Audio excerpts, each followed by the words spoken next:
Assalamualaikum Pak Erdi, gimana kabarnya? Waalaikumsalam warahmatullahi wabarakatuh. Alhamdulillah sehat Ibu. Ibu sehat Bu? Ya Alhamdulillah Pak, Alhamdulillah sehat sekali ya. Sebelumnya kita akan mempraktekkan apa namanya, praktek tirta, yaitu tentang percakapan. Yang perkenalkan dulu saya Ibu Lia sebagai pengamat gitu ya Pak ya. Iya Bu. Nah di sini saya mau bertanya sama Pak Erdi, kira-kira kompetensi apa yang ingin Pak Erdi kembangkan pada saat melaksanakan tirta ini? Oke, yang ingin saya kembangkan atau tingkatkan mengenai kompetensi ini yaitu yang pertama adalah kesadaran diri, yang kedua mendengarkan aktif, terus yang ketiga adalah memberikan pertanyaan berbobot Bu. Ya betul sekali. Berarti dalam rencana tirta ini memang 3 kompetensi itu harus ada ya Pak ya. Iya betul Bu. Kira-kira Pak Erdi kompetensi bagian mana yang ingin saya amati gitu kan dari 3-tiganya itu? Yang ingin saya amati atau yang perlu diamati yaitu adalah yang paling apa namanya? Itu adalah tingkat kesadaran diri Bu. Ya, kesadaran diri, iya. Boleh. Nah dari kesadaran diri itu atau kehadiran penuh itu ya Pak ya. Nah kira-kira tujuannya apa nih ingin meningkatkannya itu? Tujuan yang ingin dicapai gitu Pak, apa? Tujuan apa gitu kan? Iya. Dari kesadaran diri itu kan kita akan muncul rasa tanggung jawab Bu ya setiap apa namanya orangnya. Jadi perlu sekali ya orang itu memiliki kesadaran diri yang mana nanti akan muncul rasa tanggung jawab untuk dirinya sendiri Bu. Oke, itu udah bagus sekali ya Pak ya, berarti mengembangkan kesadaran diri, tanggung jawab yang ada pada Pak Taufik gitu ya Pak ya. Iya. Oke, selamat melaksanakan percakapan kita, nggak dimulai. Baik. Selamat pagi Pak. Pagi Pak. Ya. Iya. Bagaimana kabarnya Pak Taufik? Alhamdulillah sehat Pak, sehat. Walaupun ini pikirannya sedang agak terganggu Pak. Wah, kira-kira sebentar Bapak sehat Pak? Alhamdulillah sehat iya. Pak. Alhamdulillah sehat. Alhamdulillah Pak ya. Kira-kira ini ada yang ingin disampaikan Pak dari Pak Taufik? Ada Pak, ada. Ini saya pertama mohon maaf mengganggu waktu Bapak. Iya, Pak, ya. tidak apa-apa Pak. Saya langsung apa namanya tadi ingin menemui Bapak sebagai wakasek kurikulum Pak ya. Iya. Karena saya sedang menghadapi permasalahan yang memang membuat kepala saya pusing Pak. Iya. Gitu Pak, sedang ada masalah nih yang ingin saya bicarakan dengan Bapak. Ya, kira-kira masalah apa Pak yang sedang Bapak hadapi sekarang Pak? Nah ini Pak, permasalahan saya ini terkait KBM Pak, kegiatan belajar mengajar. Kebetulan di kelas 10 hari Rabu nih Pak, saya mengajar di kelas 10 TKR 1 jam pertama Pak. Nah masalah yang dihadapi itu karena jam pertama ya Pak ya, jadi cukup banyak siswa yang kesiangan Pak. Siangan. Iya, jadi saya sudah datang jam 7, masuk ke kelas, mulai jam 7.30 baru dimulai karena anak itu yang kesiangan itu berdatangan masuk kelas sehingga belum mulai itu nggak bisa tepat waktu. Itu Pak masalahnya Pak. Oh, seperti itu masalahnya Pak ya. Cukup banyak. Berarti masalah yang sedang Pak Taufik hadapi yaitu banyak siswa yang kesiangan Pak ya. Betul, di jam pertama itu. Jam pertama itu Pak ya. Berarti masalah ini menurut Pak Taufik masalah yang berat atau ringan Pak? Oh, sangat berat Pak. Oh, berat Pak. Sangat berat. Karena apa? Karena saya secara pribadi ingin KBM di jam pertama itu benar-benar bisa disiplin Pak. Oh iya. Karena bagi saya KBM awal itu langkah awal ke jam-jam berikutnya. Iya betul. Saya pikir kalau dari awalnya aja sudah kacau ya kesananya juga kacau Pak. Iya betul Pak ya. Jadi serius nih bagi saya nih masalah ini Pak. Oh gitu. iya betul Pak. Memang Pak kedisiplinan siswa kan perlu Pak ya. Betul. Nah terus yang ingin saya tanyakan ke Pak Taufik yaitu kira-kira faktor apa yang membuat mereka itu kesiangan Pak? Oke. Nah saya pernah nanya Pak ya ke beberapa siswa yang sering terlambat. Jadi faktornya itu mereka malamnya kurang tidur Pak. Kurang tidur. Iya, kurang tidur. Jadi akhirnya bangun kesiangan, datang ke sekolah kesiangan. Itu faktor yang paling dominannya itu Pak, kurang tidur. Rata-rata mereka malamnya itu main games Pak, gitu. Itu sih faktor yang paling dominan. Selain itu Pak, selain begadang ya, terus main game, terus main wifi-an gitu ya, apalagi kira-kira Pak? Ada sih satu faktor lagi Pak, tapi saya bingung ini menilainya positif atau negatif nih. Ada sebagian siswa yang masalahnya sama, kurang tidur, tapi bukan main game Pak, membantu orang tuanya, karena orang tuanya pedagang Pak. Jadi malam itu si anak itu membantu menyiapkan dagangan untuk besok. Gitu Pak. Setidaknya ada 2 faktor. Tapi yang dominan yang main game itu. Main game itu ya. Berarti ada 2 faktor Pak ya. Yang pertama itu faktor karena mungkin dia itu begadang Pak ya, kebanyakan main game. Yang kedua membantu orang tuanya. Betul. Nah, walaupun itu membantu orang tuanya gitu ya, tapi kalau misalkan berdampak bagi anaknya itu ketika bangun pagi dia susah ya, otomatis kan itu menjadi masalah juga ya bagi kita Pak ya. Sama. Nah, seperti itu Pak ya. Kira-kira apa yang ingin Pak Taufik lakukan ketika Pak Taufik menghadapi masalah seperti ini Pak? Rencananya seperti apa Pak? Iya, sebetulnya saya masih bingung Pak ya rencananya apa, tapi setelah saya coba tanya ke siswa itu Pak ya, terkait alasan mereka kesiangan, mungkin selanjutnya saya harus berkoordinasi nih dengan wali kelasnya gitu ya, karena mungkin wali kelas pasti lebih tahu tentang karakter siswa binarnya, yang nantinya saya mungkin ingin ada pemanggilan lah orang tua, ya, dipanggil orang tua siswanya, mungkin nanti kita persuasif lah, ngobrol dengan pihak orang tua terkait kendala anak supaya kedepannya orang tua bisa lebih memperhatikan anaknya agar tidak kesiangan. Paling itu Pak, koordinasi dengan berarti kelas. Bapak bisa berkoordinasi Pak ya dengan wali kelas Pak ya, karena wali kelas kan sebagai orang tua di kelas tersebut Pak ya. Baik, kira-kira ada lagi Pak yang ingin Bapak rencanakan atau target yang ingin Bapak dapatkan ketika Bapak menemukan masalah seperti itu Pak?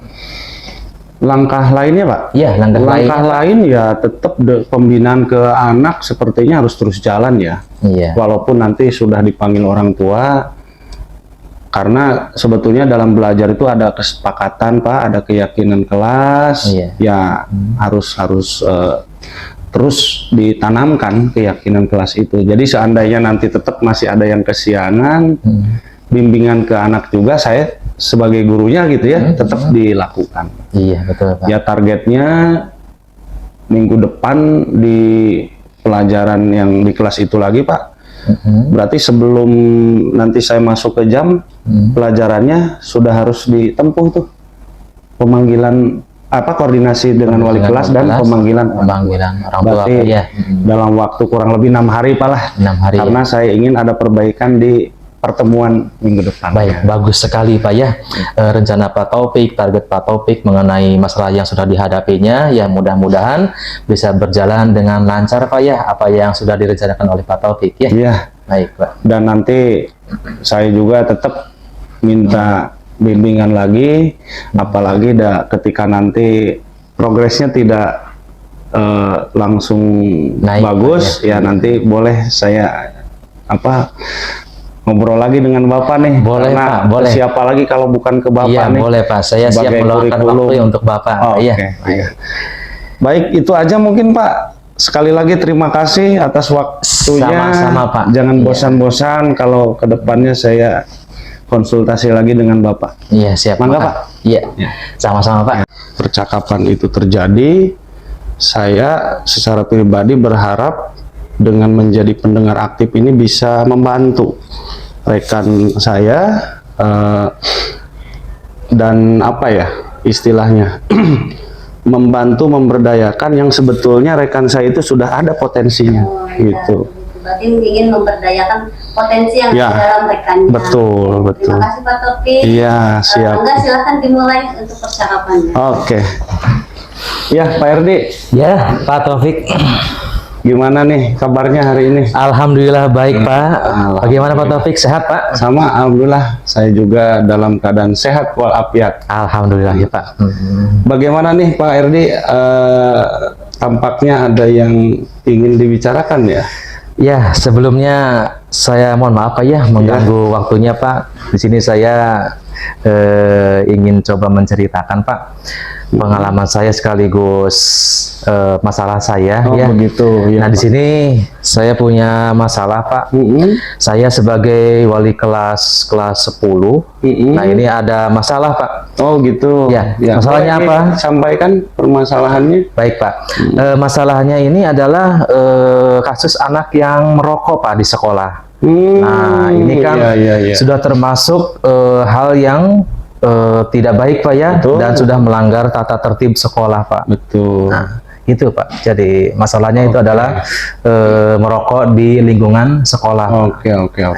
Berarti permasalahan yang sedang dihadapi Pak Erdi sekaligus ingin diselesaikan siswa yang merokok. Iya. Merokoknya di sekolah atau bagaimana Pak? Di lingkungan sekolah Pak, Oh, di di lingkungan belakang di sekolah. WC Pak. Iya. Oke. Baik. Dengan permasalahan tersebut nih, kira-kira tujuan yang ingin Pak Erdi capai dan harapkan dari percakapan kita terkait permasalahan itu apa nanti? Tujuan yang ingin saya dapatkan dari percakapan kita kali ini yaitu saya ingin mendapatkan solusi Pak, terutama Bapak kan sebagai guru BK di sini ya, sebagai atasan saya, tentunya saya sebagai wali kelas akan menceritakan dan ingin mencari solusinya bersama Bapak gitu supaya kita sama-sama bisa menyelesaikan permasalahan ini Pak. Oke, baik. Berarti tujuannya ingin ada solusi Pak ya? Iya betul Pak. Oke, baik. Nah, selanjutnya Pak, kira-kira menurut Pak Erdi, pengamatan Pak Erdi ya, Iya. tingkat keparahan siswa nih dalam hal pelanggaran kasus merokok itu Iya. di masih tingkat rendah, sedang atau tinggi Pak? Kalau menurut saya ini sudah masuk tingkat tinggi Pak. Oh, banyak berarti Pak ya? Ya, jadi ini anak tuh merokok di sekolah tidak hanya anak walian saya saja. Jadi gabung dengan anak yang lainnya. Oh begitu. Ya, jadi diajak oleh teman-teman yang lainnya sehingga dia masuk ya, terus dia juga ikut merokok di lingkungan Oke. sekolah Pak. Seperti itu. Oke. Baik. Kira-kira Pak Erdi ya, Ya.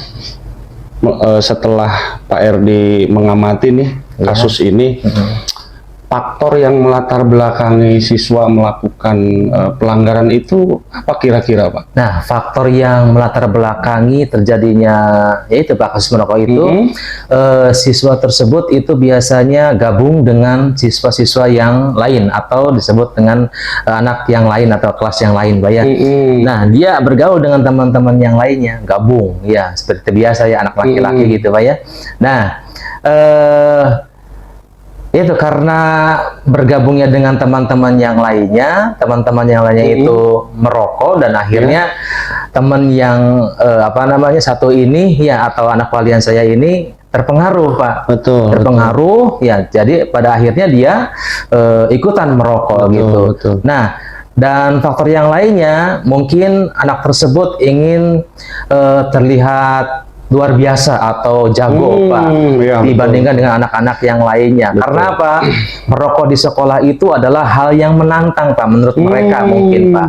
Berbeda dengan merokok di luar sekolah Pak. Iya. Nah, karena bisa dikatakan itu hal yang menantang karena apa? Di lingkungan sekolah itu kan kita banyak guru-guru ya, banyak siswa yang lainnya sehingga menurut mereka ini adalah hal yang bisa dikatakan menantang seperti itu Pak. Baik. Berarti kalau saya simpulkan dari tadi faktor yang Pak Erdi sampaikan, setidaknya ada dua nih yang saya tangkap Pak ya. Iya. Yang pertama karena adanya pengaruh Pak. Iya, betul. Betul ya.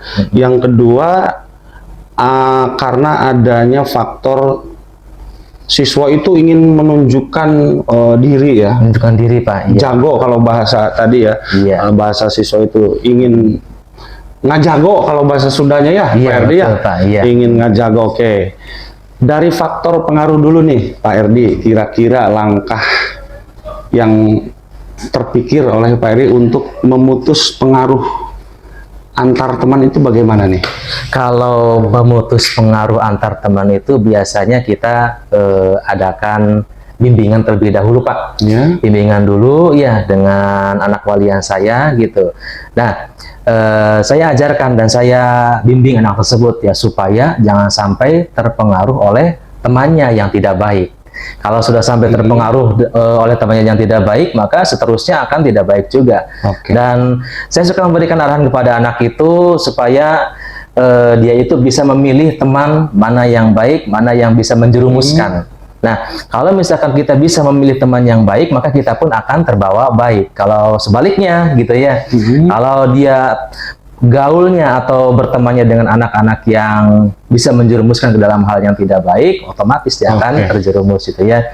Dan yang lainnya itu saya perlu mengkomunikasikan dengan guru BK dan kesiswaan juga supaya sama-sama kita mendapatkan solusi Pak. Seperti itu. Baik, berarti bagus ya kalau saya tangkap apa yang akan Pak Erdi lakukan dalam memutus pengaruh itu, memberikan bimbingan Pak ya. Iya betul. Memberikan bimbingan secara khususnya ke yang dibina siswa binaan Pak Erdi berarti ya.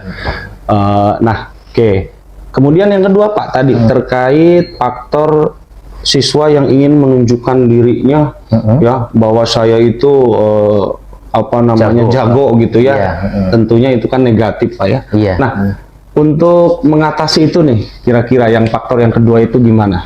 Untuk mengatasi faktor yang kedua, ya tadi ya, yang saya katakan, mungkin mereka itu ingin terlihat jago, kan Pak ya, karena itu adalah sebuah tantangan bagi mereka, tantangan terbesar mungkin Pak ya.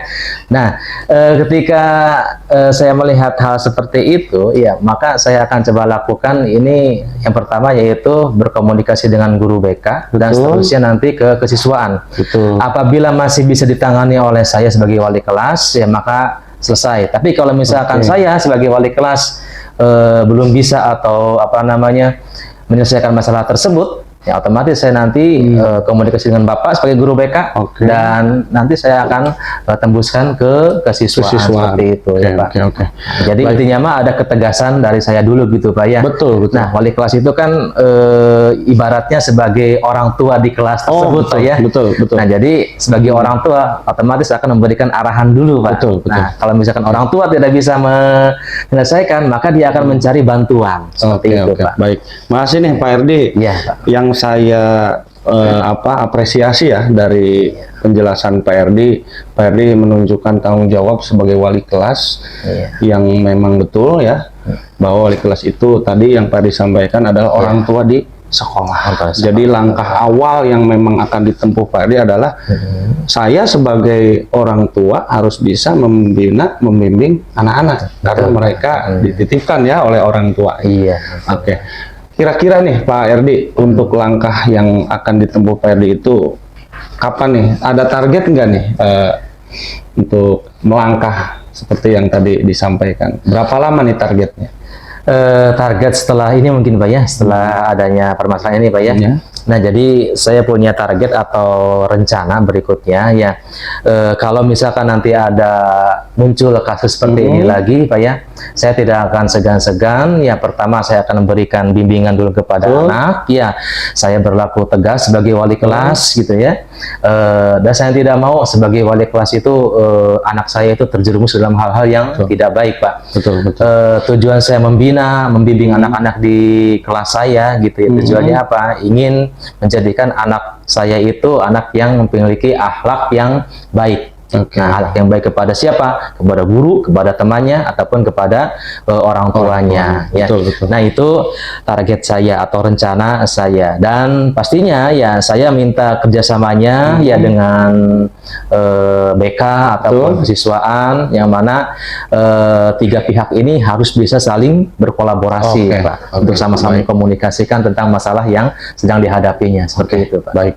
Saya Insya Allah Pak ya, sebagai BK akan siap berkolaborasi dengan Pak RD karena memang ini permasalahan yang serius gitu Pak ya. Iya, Insya Allah ke depan saya siap untuk berkolaborasi dengan Pak RD. Iya, makasih banyak Pak ya. Oke. Terima kasih banyak. Ada lagi Pak yang perlu disampaikan? Mungkin hanya itu Pak Oke, yang bisa siap, saya siap. sampaikan Pak. Iya, iya. Mengenai masalah saya Pak. Baik. Terima kasih nih sudah mau berbagi dengan Sama-sama Pak. Saya juga terima kasih banyak Pak ya. Iya, siap. Sudah sharing dengan Bapak dan Bapak menanggapinya Siap, gitu ya. siap, iya. Terima kasih banyak atas waktunya Pak, sudah meluangkan waktunya Pak ya. Oke, Baik Pak. siap. Terima kasih Lanjut. banyak Pak ya.